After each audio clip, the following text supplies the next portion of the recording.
Viena no pieprasītākajiem aromātiem vienmēr ir bijuši gurmana aromāti. Tādēļ mēs vēlējāmies jums parādīt 3 dažādus savstarpēji atšķirīgus gurmana aromātus mūsu veikalā.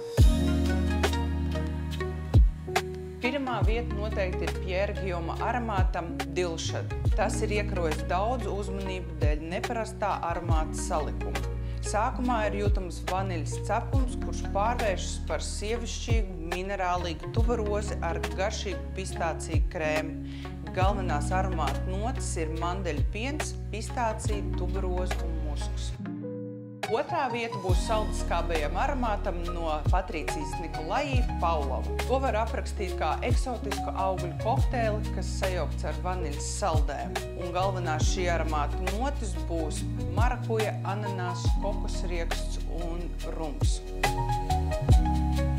Trešā vieta jaudīgam, sulīgam, mazliet austrumnieciskam aromātam no Nēla Žakē Amu. Orientāls riekstains aromāts, kurš pāriet koksnīgā garšvielu sajaukumā, nezaudējot savu intensitāti. Galvenās notis ir ķirsis, mandela un rums. Ja tev interesē arī citi gurmāna aromāti, tad tiekamies mūsu parfumērijas veikalā Spots Elizabetes ielā 83.